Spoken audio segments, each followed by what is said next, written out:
Chapter 6, An Opportunity. 1. As always, Isa was woken up by the gentle rays of sunlight. One of her maids tiptoed past her bed at the appointed hour and parted the velvet curtains, pulling them apart by the length of a finger and letting the pinpricks of light slowly pull Isa out of her dreams. This task could have been automated, but her uncle despised droids, considered all technology a security risk, and was fond of saying that the servants had too much free time on their hands. She summoned the wool to rise and set off to the adjoining steam room, where a bath scented with almond oil and lilac petals awaited her. A cup of dark coffee had been laid out next to it, sweetly sugared and sprinkled with a few drops of milk, just the way she liked it, and she took a few quick sips before easing herself into the hot water and letting it drive the slumber from her body. It was the day they had all been waiting for, the day they would come face to face with their enemies. Isa wondered, not for the first time, what it would really be like, whether it would be akin to looking in a mirror once one got past the differences in dress and custom, or whether she would catch some hints of a monstrous nature absent in her compatriots. The Jedi apprentice she had met weeks ago might be there as well, and if so, that would occasion some awkward explanations. Her mother had thrown her latest fit about it only last night. "Those people killed my brother, do you understand? I can't be expected to sip tea and make polite conversation with them, I can't." "You can and you will," her father replied sternly. "His Imperial Highness commands it." It was the same response he made all the previous times she had worked herself into a storm, and, having said it, he turned and walked out of the room, indicating that the subject was closed. She stretched in the pleasantly hot water, letting her body relax and feeling every knot in her frame untying. 3 decades ago, a surprise attack killed her maternal uncle, and her mother had not stopped grieving since, but this occurred long before Isa was born, and, besides, her own side had broken more than its share of treaties over the years, so she had trouble summoning up the appropriate outrage over the incident. Finally feeling awake, she glanced at the clock and pulled herself out of the bath, dressing quickly. She was already late for breakfast. 2. "Don't understand how Nikki could agree to it at all," Isa heard the whimpering voice of her oldest sister as she walked into the drawing room. "How do you not know this?" she said curtly, sitting herself down on a chair hastily pulled out by one of the servants. "The Jedi contacted the Cerelonian princeling when hostilities started and persuaded him there was still a way to avert the conflict. We need air support from the Cerelonians, and Nikki had little choice but to accede." "Nice to see you join us at last," her sister said maliciously. "We were just beginning to anticipate the anguish of spending breakfast without your company." Isa smiled slightly, best to leave that without a response. She leaned forward and inspected the inviting assortment of pastries spread out on the table before her. "Supposedly, the Jedi did the same with the Plesians," she went on as she put a chocolate eclair on her plate, "contacting their Vakarian patrons directly. It might have been the first inspired move he's ever made." "Hard to believe it's actually going to happen," said one of her cousins across the table. "I know. Can you imagine it? Us and them in the same room. Especially after the last assassination. We may not have proof, but can anyone doubt they had a hand in it? Completely unbelievable. Will we have to curtsy? Will they come in those absurd maroon dresses of theirs? Do they even have proper table manners? I heard they refuse to eat with their hands. I don't think I'll be able to stop myself from mocking their accents. I won't say a word the entire time, I swear. I'll just stare out the window. Nikki will be displeased with that. Let Nikki make the conversation." A footman standing by the door knocked his heels against the floor. They all turned to look at him with irritation as he did it again, the hard clack of metal resonating against paved wood. "His Imperial Highness," the footman began to announce, "Nicolaus VIII, autocrat of all Ulth, Duke of..." "Thank you," the man himself strode into the room, interrupting the recitation as they all stumbled to their feet. This was unusual. Isa could not remember the last time her uncle visited them at breakfast. When he needed to see one of them, usually to deliver some peremptory instructions on something or other, her uncle was fond of staging ceremonies at the palace, either to commemorate military victories or honor particularly valorous soldiers, and he had some definite notions of the parts they were to play in these events. They would receive a summons to one of the smaller throne rooms of the palace. Walking over to Isa's mother, Nicolaus kissed her hand before motioning for the rest of them to sit down. "As always, charming to see you, sister," he said. "Your Imperial Highness, about today." Iso's mother looked to be at the start of an anxious monologue, one that would likely segue its way to the subject of her deceased brother. It will be a difficult day, Nicolaus said, cutting her off. But worry not. All will work out for the best, I assure you. He looked around with some distaste, seemingly taking stock of them. He must have overheard some of the conversation earlier, Iso realized. How petty we must all appear to him, she thought, dewy-eyed girls gathering around a table. It will be a difficult day, Nicolaus repeated. When we meet our counterparts, he said the last word with evident distaste, it is absolutely imperative that you strike up conversations, especially with the male members of the Plesian court. Am I understood? They nodded. I would like to hear it from each of you. Yes, Your Imperial Highness, they all mouthed, their unsynchronized voices mixing almost incomprehensibly. Excellent, he said pleasantly. See that you do not disappoint me. Sister, may I borrow your daughter? Without waiting for a reply, he extended his hand to Iso and, as she rose, led her out of the room. 3. She followed him to the drawing room he had been using to conduct affairs of state since arriving in the city. He motioned for her to sit, and, lowering herself onto one of the plushy cushions which seemed altogether too big for her, she was startled to see that he seemed a little hesitant, even uncertain. Finally, he sat down at the table across from her and lit up a pipe full of kashik herbs, the sweet smell slowly drifting to her. Imposing portraits took up most of the wall space in the room, Nicky dressed up in his regal finery with swarms of medals leaving little empty space on his chest. The man in front of her seemed rather meager by comparison. Isarith, I know we have not had many familial interactions over the years, he began with a cloying smile. You know I have been much occupied. How odd, Iso thought. He wants something from me. Of course, Your Imperial Highness. Please, we are alone here. Call me Nikki. Iso winced. She had never heard anyone call the Emperor that to his face, not his siblings, not even his wife. It was a running joke among the servants that the Empress referred to her husband as Your Imperial Highness even in the midst of their lovemaking. It would be an error to disobey this instruction. But it would also be an error to obey too readily. Yes. Nikki. She made the pause between the words overly long, as if his name was stuck in her throat.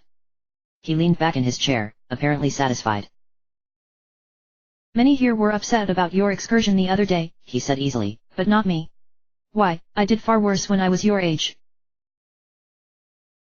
He chuckled to himself and paused, likely recalling some of his own childish escapades. He was a second son and, as a consequence, his childhood was a happy one, whereas his brother grew up with the consciousness that he would, one day, bear the weight of the realm on his shoulders. Prince Nicolaus was known for sneaking out of the palace, forming forbidden dalliances with the servants, and other misbehaviors which ceased with his brother's untimely demise. Iso suspected he saw a little bit of himself in her. She formed a half-smile and remained silent. It was generally a good idea to remain silent as much as possible in the Emperor's presence. I remember when the Jedi first brought up the idea of the two royal families meeting, Nicolaus continued. The fool blabbered on and on. He said the conflict had turned into a personal vendetta, that the bloodshed had fueled a deep hatred among us. He went on to say that if we could all just mingle together, if we could sit down together for a meal, if we could talk to each other face to face, then we would come to see that we are not so different, that we are all both sides of the same coin. But it had to be all of us, every member of the two royal families, not just some envoys, not even the two regents. You know what I thought of all that? Iso shook her head. As he was going on about it all, I thought, this could be an opportunity. Yes, he repeated leaning forward, his eyes suddenly blazing with life, an opportunity. I told the Jedi that I could not agree more. In fact, I said, while the two royal families would likely behave themselves under his eyes, the true test would be our ability to get along without his presence. I suggested that, at our first meeting, he give us a half-hour alone to test the waters. A stroke of genius on my part, Nicolaus smiled, and it brings us to the present day. Isarith, I have a task for you. A request. Iso took in a sharp breath. The Emperor was not given to making requests. I am flattered that you would think of me, Your Imperial High. Nikki, Iso made the substitution under her uncle's gently reproachful gaze. What am I to do? Plainly put, her uncle said, looking searchingly into her eyes, you are to smuggle weapons into the negotiations. Of course. The past weeks, as the royal court raged over the meetings the Jedi had forced them into, her uncle had maintained a studious calmness, a sort of indifference even. It was very odd, especially given that the Emperor was known to have a temper given to uncontrollable eruptions. The assassination of his nephew, the heir presumptive, was a personal affront, and though he had never been fond of the boy, he must have been enraged. Yet his public persona showed none of that. But now it all made sense, the outward indifference being a mask for a secret plot that would give him the satisfaction he craved. How am I to do that? You and your sisters will wear the traditional dresses to the meeting today. You know the kind I mean, puffed up, unwieldy, there is a name for those monstrosities I always forget. Iso nodded silently. Those dresses are supported by a metal beam running around the waist and to the sides of the dress, keeping them suspended in air. The beam in your dress will be much larger than usual, though not much heavier. My technicians have crafted it out of a specially designed metal, and it will have machetes embedded in it. Won't this be detected? Nikki. Indeed, there will be a machine that detects metals, and you will set it off, though your sisters will as well, and they will go on ahead of you. But I'm certain no one will dare to lift your dress. And once I am inside, you will be shown beforehand how to extract machetes from the beam. They will be wafer thin but sharp as a razor. Once the Jedi has departed, some of the men in our party will surround you, seemingly in conversation, shielded from view. You'll extract as many of the machetes as you can before you are noticed. Her uncle leaned forward. You showed some daring the other day, escaping your detail and venturing about the city undetected. You have it in you to do this, I am certain of it. Iso looked out the window. It was an incongruously beautiful day, the twin suns shining brightly but not blindingly, the sort of day that would have inspired her younger self to run outside and forget herself in the palace gardens. She wished she could go back in time, or at least that she could feel the easiness she had felt as a child, the sense that life was full of wondrous possibility. I cannot force you to do this, the Emperor said gently. If you refuse, I will ask one of your sisters. But they will not handle it as well as you. She had little doubt of that. Either of her sisters might faint upon hearing of the task at hand. It wasn't clear how much choice she really had. Her uncle was vindictive and never forgot his grudges, and she shuddered to think of the punishment he would mete out if she refused. She forced herself to think of it nonetheless. Most likely a forced marriage, perhaps to some aging veteran in need of reward for his service, something to inspire the troops, to show them all that if they are brave enough, one day they might dine at the Emperor's table. There is a new heir to the throne, her uncle went on. I vow to you, if you do this, he will marry you.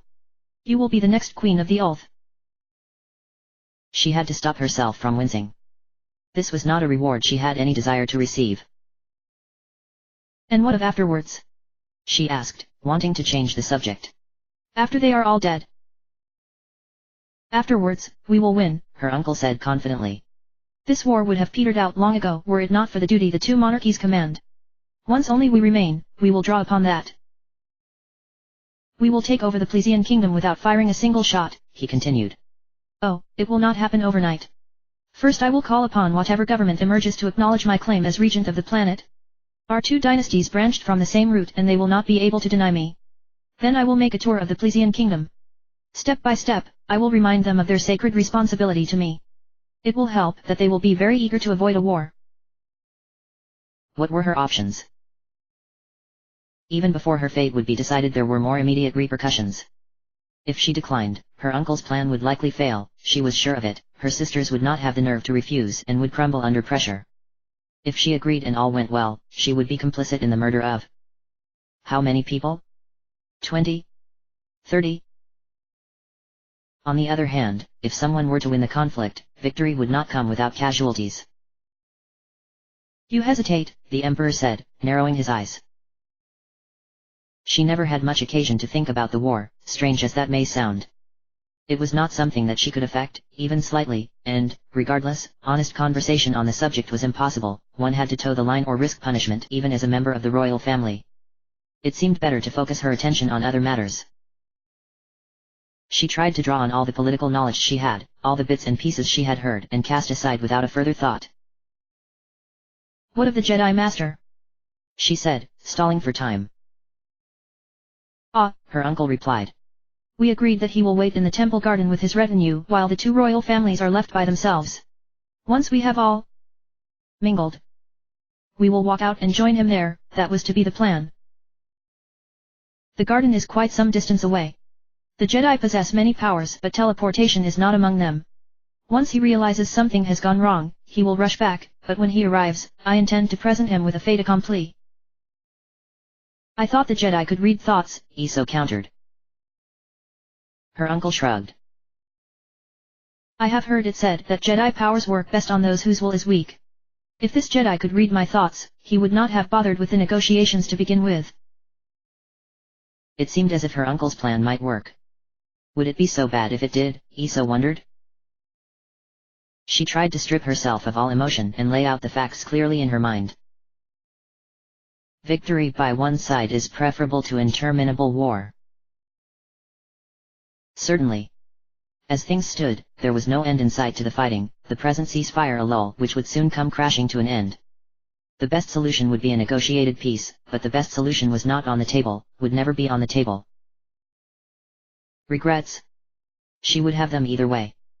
In one case, the faces of the victims would be seared onto her conscience, in the other, she would wonder if she doomed her planet to perpetual warfare by her inaction.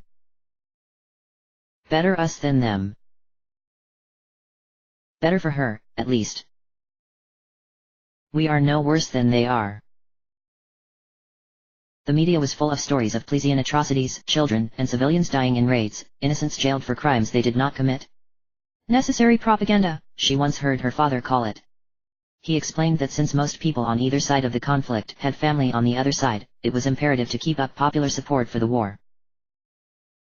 Besides, he added when she demurred, they do the same. He showed her Plesian newspapers full of the same kinds of stories, portraying oath soldiers as monstrous and bloodthirsty, eager to rape and pillage at every opportunity. We are all cut from the same cloth, Iso thought. They are likely hatching a similar plan, or would be if they were smart enough. The enemy was as eager for victory, as strategic and duplicitous. The plan itself was sound. If she could indeed smuggle weapons into the negotiations, the men of her family would make short work of the Plesians. As for afterwards, her uncle was right, the devotion the people of this planet had to their monarchy bordered on the fanatical. Once they were the only remaining progeny of the dynasty that had spawned both royal families, the Plesians would have no choice but to accept their right to rule. There really is no other way. Her family had revenge in their hearts and they would never accept anything short of victory. So, either they would lose, or the war would continue forever, or they would overcome the enemy. The last alternative sounded infinitely more preferable. Yet there was something dirty about it all, something that made her feel as if her hands needed washing. It was one thing to reason in the abstract and another to be in the thick of it, to see the faces of the victims before their slaughter. I'm not built for it. This is not me, she wanted to cry out, this is not my life. She had resigned herself to a lifetime as a member of the imperial court and all that entailed. There was much that was odious, from the marriage of convenience she would likely to be forced into, to the copious amount of children she would be pressured to have, and yet there were consolations to be had, a luxurious lifestyle, an army of servants, ample free time to be by herself. But now she seemed to be thrust into another role entirely, one that fit her as poorly as an ill-made dress. Her thoughts turned to the Jedi boy from weeks ago and she wondered what he would make of the choice she faced. He seemed a little starstruck with her, at least, he must have been to offer his aid in escaping the planet. Would he come to think his initial impression was wrong, that she was, in the end, far more loathsome than she first appeared to be? No matter, she said to herself, it does not matter. She pushed the feelings away, one by one, pushed them far into the recesses of her mind, and turned her gaze back from the window, looking her uncle squarely in the eyes. Very well, she said, you may rely on me. End of chapter.